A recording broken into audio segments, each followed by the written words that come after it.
see if we can find some so you can see. I need to include some pictures, more pictures in this section.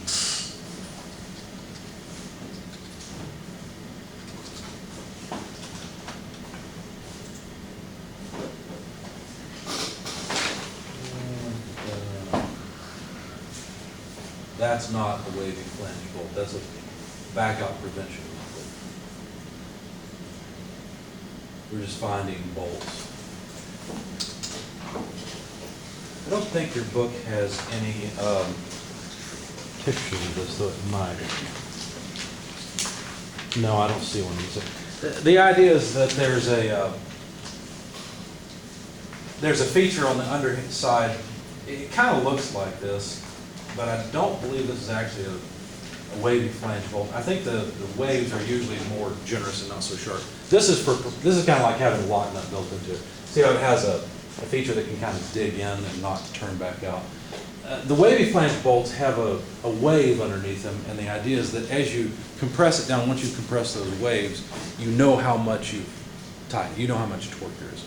Okay, so it's a pretty simple thing. Not real common. Like I said, I've never designed with them, and I don't see a good picture of it here. There are wave, what you'll see more often are wave washers.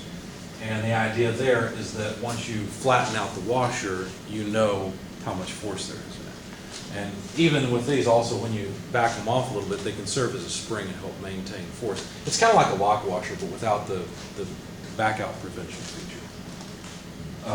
And you can stack these on top of each other to require more force to flatten out the washer.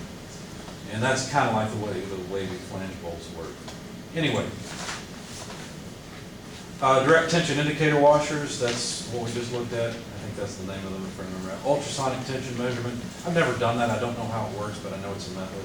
And then the tighten to yield. Here's a method you've probably used if you've ever worked on your car. There are many different fasteners that are designed to yield. Remember I was talking about strength of materials and the idea that if you turn the bolt by a certain number of turns, you know how far it's stretched.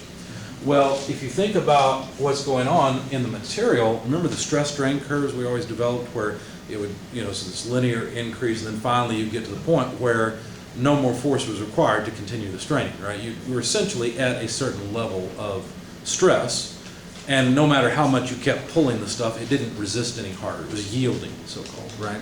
Well, that's the idea. Couldn't we take advantage of that property of material and just tighten the bolts to the point where they don't require any more torque? In other words, to where the material yields, and then, given that we know the strength of the material and where it yields, we know how much clamping force there is in the fastener. And so there are actually a lot of car manufacturers that design their fasteners to be torque to yield, and that's why so many fasteners are specified that you cannot reuse them. Once you take a part off, you have to put new parts on. It's kind of a pain in my car. My Volkswagen uses these all over the place. You can tell because they've painted them this light green color, and any light green bolts are torque to yield bolts.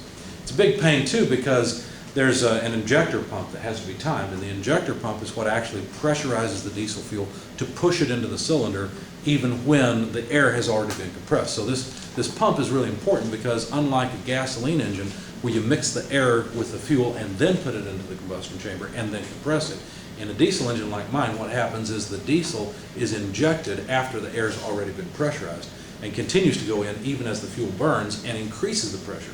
So the fuel pump, if you will, in my car has to be a pretty significant thing, okay, because it has to really pressurize the fuel and get upwards of 2,000, 3,000 psi to squirt the fuel in. Well, on the face of that pump, which is a pretty integral component, there is actually a pulley. It's a pulley, and we'll talk about pulleys a little bit later. It's not a pulley like a V-belt pulley. It's a timing belt or a synchronous type pulley. And the angle of that pulley with respect to the inner workings of the pump itself has to be just right.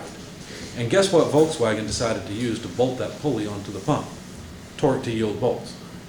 It's like, why? Because you actually, in timing it, once you've rebuilt the engine or you put a new timing belt on, you actually have to loosen the bolts, get it to the right place, tighten them down, run the engine and see if it's right, and then do it again.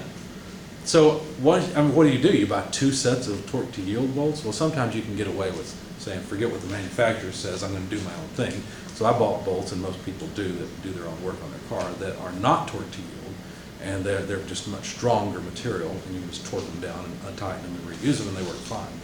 There are places where torque to yield makes sense, especially on things like cylinder heads, because you definitely want to get the right torque. You don't want too much, but you don't want too little.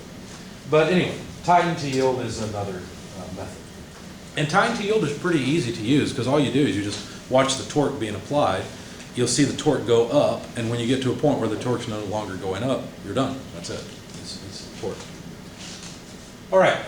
Now, one problem along the way when we tighten fasteners is that the threads can strip off. And so a natural question is, how much thread do we need so that the threads don't strip? So when we're talking about thread stripping, if you imagine a bolt going into a nut, if the nut's very thin, it's not engaging very many threads. So it's going to be pretty easy to break threads off, okay, to shear the threads. But if you have a longer nut, you could eventually get to the point where you have enough thread engagement, you're grabbing onto enough of the threads where the bolt would break before the threads would shear, okay? And that's what we're interested in. So if we want equal strength for the nut and bolt, we can actually calculate kind of that balance point and talk about the length of engagement. What length of engagement is needed? How many threads do you need to engage with so that the bolt and threads have the same strength? Because it doesn't really make sense to have a nut that's much, much longer so that you could, just pull the bolt apart. Why bother? Right? Why do you need a nut that's super long and engages all the threads on the bolt when it doesn't increase the strength, because the bolt itself will fail? Anyway, P sub D is the nominal pitch diameter, A sub TB is the tensile stress area, and A sub S is the shear area. Again, I apologize. I know I didn't update this part of the lecture. I've always drawn this on the board. I'm going to draw it again. What I really need to do is make a CAD model of this so I don't have to draw it every time. But I'll draw it for you so you can understand what we're talking about here. LE is the length of engagement, and the equation we've got there calculates the required engagement length for the bolt. Sorry, this probably sounds horrible on the camera, especially if you're listening with headphones. Anyway, the equation up there, L sub E, the engagement length, where is that in the book? Let's find it. By the way, as I point out equations in the book, you might want to highlight them. We're on page 638, equation 1914. Sounds like a history class, 1914.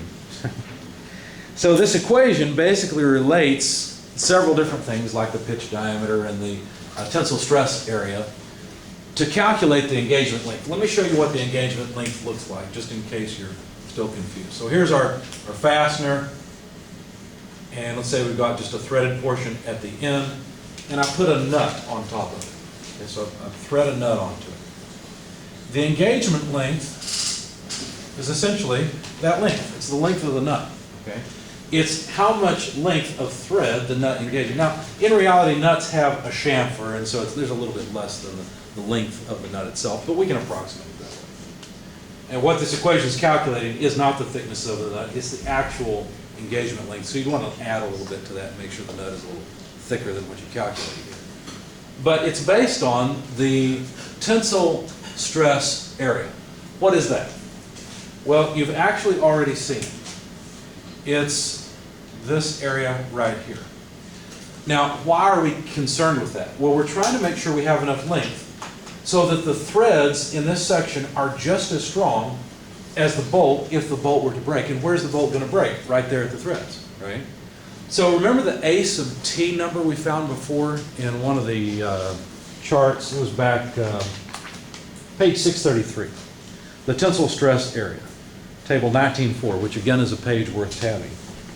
The tensile stress area is already given for us there, and they've taken into account the fact that we cut a thread out of the base diameter of the bolt. Okay, so it's a little bit less area, and of course this is where the bolt is going to break if it were to break in tension. So our question is how much length of engagement we have to somehow quantify at what point the material would break. So that's why it's built into the equation.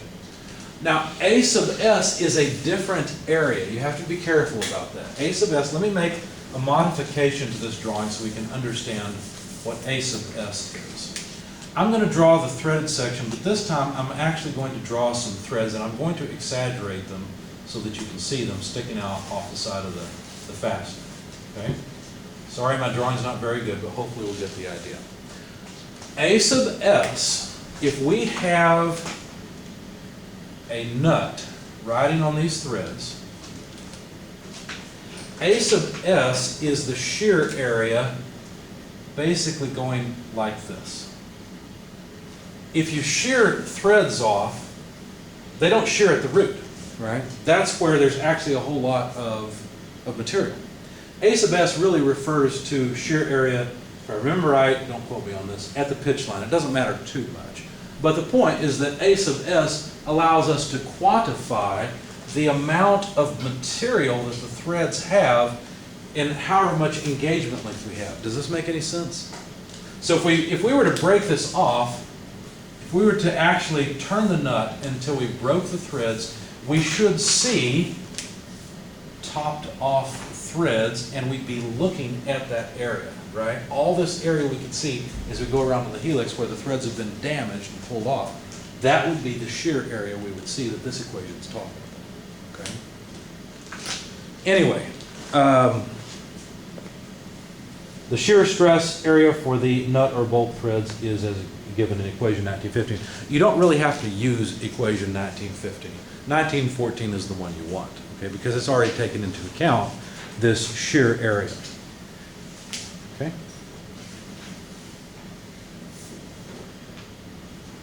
Now, you can do something more than this if you're wondering, well, wait a second, sis, I see equation 1910 all the way through 1913, and they look a whole lot more complicated. Are you just not telling us the whole story, or what's going on? Well, the section above the section we're looking at, which is equal strength for nut and bolt material, is talking about the two cases that are possible where the internal thread strength is stronger than the bolt material. Okay, so it is a more difficult analysis. What they're saying here is things are a little more difficult when the nut, say, is weaker or stronger than the material the bolt is made out of. Okay, that changes things.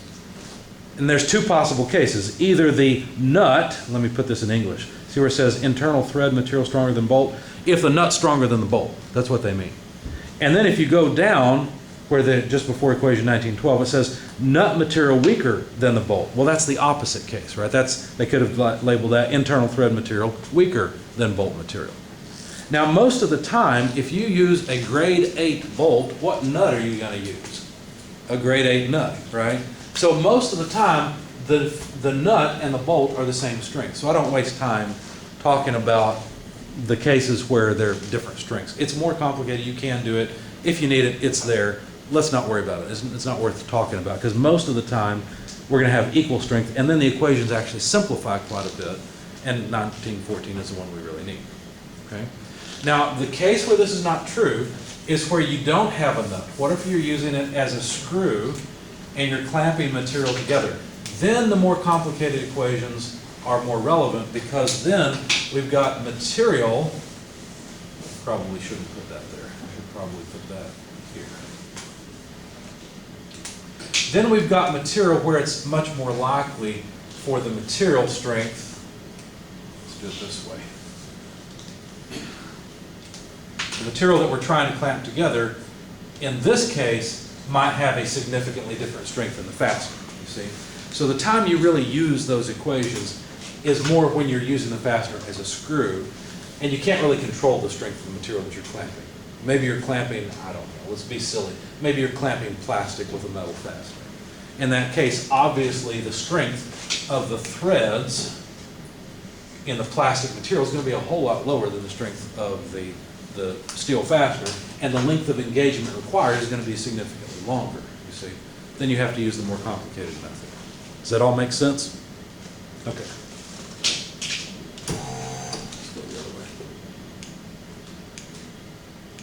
Not go the other way. I may be stuck. There we go. I think the battery in this remote is getting weak.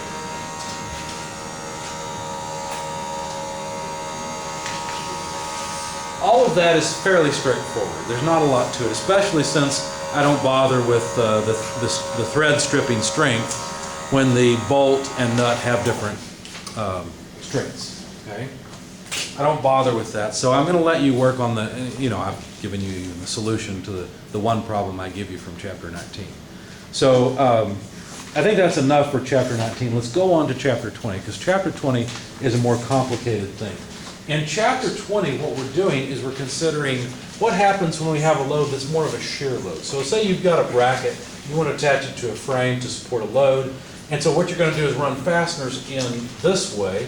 Well, what are you trying to do? Well, the bracket is trying to shear off the fastener. Right? This is a very different kind of load.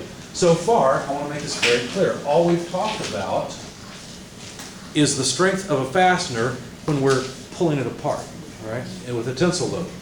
In this chapter, chapter 20, now we're talking about what happens when we try to shear the fastener. It's a totally different load scenario, okay?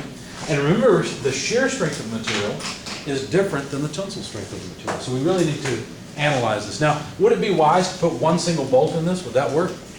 That's horrible, right? Because now the bracket can rotate. I mean, maybe the bracket would finally rotate down and support the load, but that's not what we want. So how would you design this bolt pattern? Well, you don't necessarily even have to use bolts. We could potentially weld the frame or the bracket to the frame. That's another possible fastener method. Those are the two things we're going to talk about in this chapter, in chapter 20. Now, there are also some things to consider about the frame itself, and so we'll talk about that. If you have a beam, it's best to keep it short. From strength of materials, why would that be? Any ideas? What is it that causes beams to fail? Moments, right? Moment loads. So the bending stress caused by a moment load is what typically causes a beam to fail. How do you reduce a moment load? Keep the beam short. Don't give it much of a moment arm, right? So this is a general idea. Keep length of beams short. Place loads close to supports. Why? Again, if the load is far away from the end of a beam, if it's close to the support, you're reducing the moment arm again. Okay? Maximize the moment of inertia in the direction of bending. Well, again, make beams that have good cross-sectional properties to resist moment loads. Use stiff materials, so high Young's modulus. Make connections as stiff as possible, so you want connections to be fixed if possible. All right, so we'll see all of this in just a moment, why all these things are important. Some other general features, you should brace corners if possible. You need to consider lateral stiffness, in other words, sideways stiffness due to smaller loads. There's usually a main loads, or a set of main loads and then a set of smaller loads. For example, oh, by the way, I can show you some. You can probably see some good and bad design in what I've posted. I've changed the last learning module, and you'll want to look at it again. No, not the last learning module. I changed the design build project area. And not only do we have the Precious Plastics demo, but I added some videos from the past. Remember I promised you guys I would do this? I said I'll give you the videos from last semester, a year and a half ago. So you can watch, now watch out, this is a playlist. And I just added it as a playlist because that was the quickest way to do it. But there are several different machines here, and one of the machines, I'll go ahead and explain what we do here. We don't need sound.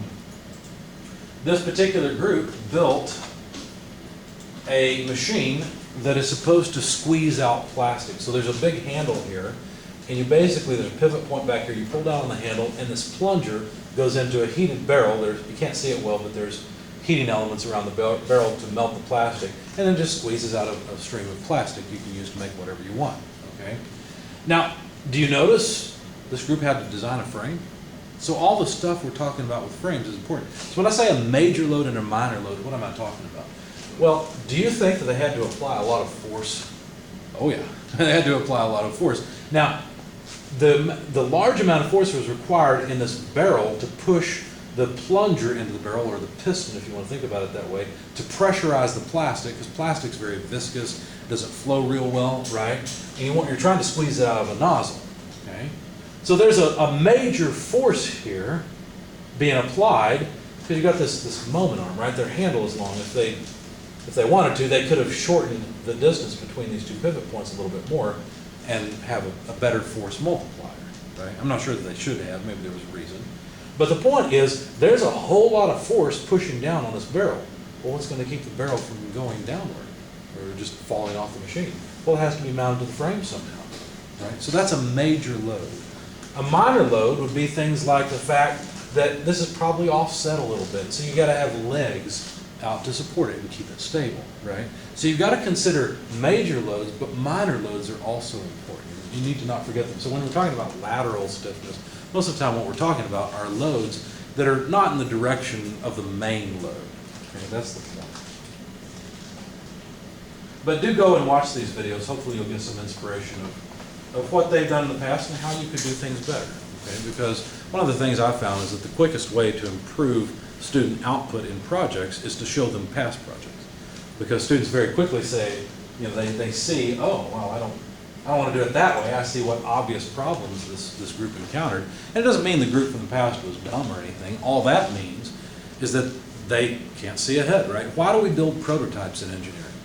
Because you're not going to get it right the first time. Another corollary of this rule is do not ride the first rocket, right? You don't want to be on that rocket because it's not going to work. So we build prototypes and we learn from it. And most of the time when you build something the first time, you go, of course. I should have realized this would be a problem, and I missed it.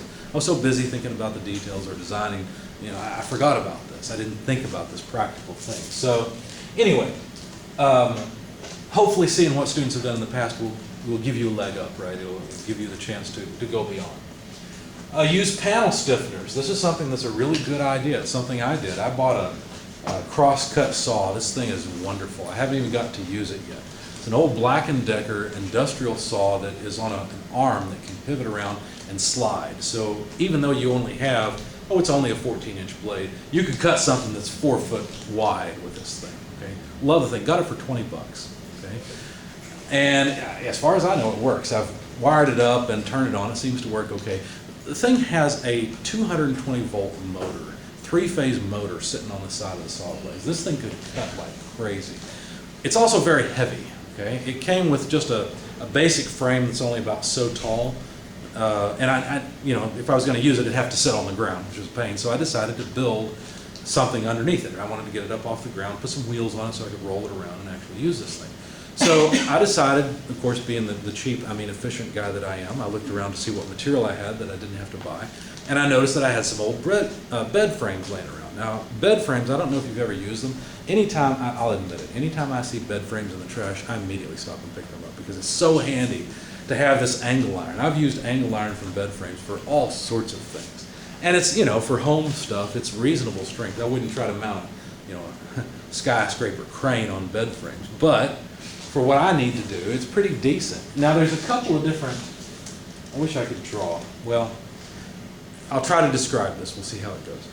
When you use these bed frames, there's a couple different pieces. It's usually angle iron. It turns out that you can also get steel from old garage door openers. So I picked those up as well, because a lot of times these things have bars that extend from the opening motor out to the door.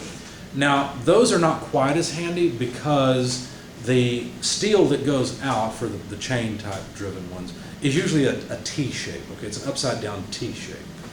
And that's less useful. Angle iron is pretty easy to work with, but at this time that I needed to build a support for the saw, I didn't have enough bed frames. I had a little bit of bed frame material, but I really needed to use up some of the T-shaped material that I had. And so I ended up building, I realized it would be perfect. I ended up building, think of just a simple cage, right? Okay, just a cube, okay? And each line of the cube is made up of this T-shaped material, okay? Well, with the T-shaped material, with that center line being right in the middle, it was perfect for putting a panel on and screwing to. So if I made a square frame out of this T-shaped material and had that lip inward, I could simply put a panel and stiffen the frame. If you think about it, even when you weld a frame like that together, if you have fairly long lengths, it still can wobble a bit, right? It's not real stiff. But adding a panel stiffener was great. So all I did was I grabbed some plywood I had after I built it, put panel stiffeners on it, and it's great. It's a wonderful support for that heavy saw. So anyway, that's what they're talking about with panel stiffeners. Use trusses. Great stiffness, lightweight. You guys know what a truss is, right? You studied those quite a bit in statics. Use diagonal stiffeners or 45-degree angles. That's something that's very useful as well. Add bracing and gussets at load application points. I would say also add gussets. Instead of putting a panel stiffener, I could have at each of the 4 corners welded in just a gusset, right, a triangle to help support it. That would have worked too, because really the problem at a joint is a moment problem. right? And if you can add something in, whether it's a panel stiffener or a gusset, you can really resist that moment load by essentially making the joint much larger. That's what you're doing. Put stress concentrators at areas of low stress. So anywhere that you need to add a fastener, for example, you want to add a fastener where there's not a whole lot of stress if you can. Okay, here's an example of a simple frame, and we're considering the torsional load on the frame. One of the things I want to do is build I've got all kinds of things I want to build. I have a pond, okay? And my pond is kind of nice. It's not huge, it's not too small. I was afraid when I bought the house that there were going to be all kinds of mosquitoes. Turns out fish love to eat mosquitoes. Didn't know that, learned that, okay? And I really don't have much of a problem with mosquitoes at my place. But I'd like to build a gazebo out in the middle of the pond. And to get to it, I'd like to have a sort of a deck, right? Something you can walk on, kind of like a boardwalk. And in deciding how to design it, if I were to take this approach, say I just take some 2x6s and build up a frame like this, well, it could have pretty poor torsional stiffness. Why would I care? Well, I didn't tell you the rest about the gazebo. I want the gazebo to be set up on basically slides that I'll pile drive into the pond and float, because the pond level varies quite a lot. It would look bad for my pond to have this gazebo sitting 2 feet above the water level, right? That would just look stupid. And so I want it to just be able to slide up and down on posts that are hidden within the frame. But if I have a deck going from, or a plank essentially, going from the ground, the side, out to the gazebo, and the gazebo can move, there's going to be some of this motion, right? And I need to account for that load. And so how would you resist this motion if you need to? Well, I might actually design it this way because I want it to be able to twist.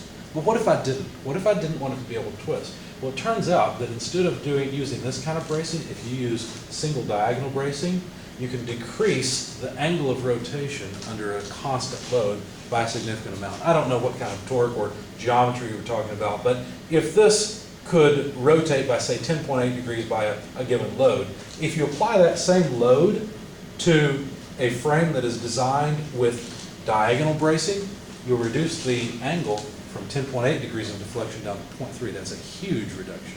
It's a great increase in the stiffness. If you ever look at the underside of plastic products where they're trying to think a child's toy, where the child has to sit on a seat, okay? If you look at the underside of the seat, do you know what you'll see? You'll see diagonal bracing. In fact, you usually see double diagonal bracing. The problem with plastics is that when you injection mold it, if you have a different thickness in any area, it will cool differently than the thin areas. And you'll end up with all kinds of problems, things like buckling and short shots and all kinds of problems. It's best to have as consistent a thickness as possible along the entire volume of the part. And so if you need to make something that's fairly stiff, but you don't want to use a whole lot of plastic, I mean, is it a good idea to make a seat for a child that's that thick, solid plastic? That's probably bad, right? We want to reduce material usage. Well, one thing you can do is add bracing on the bottom of the seat and have a fairly thin seat, and yet have a fairly stiff seat that will support the child's weight. I mean, how many parents are going to buy a child's toy where when the child sits down, the seat deflects like crazy? Right? This doesn't bode well for the safety of the child, so probably not.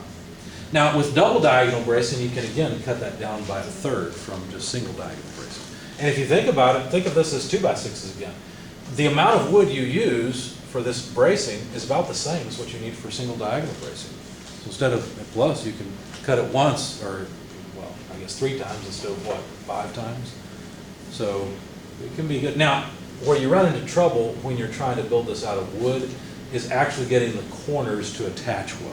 Okay, you're getting a really good stiff corner attachment. Whereas if you're injection molding a frame like this out of plastic, it naturally is just all one thing. So cross bracing of frames is important.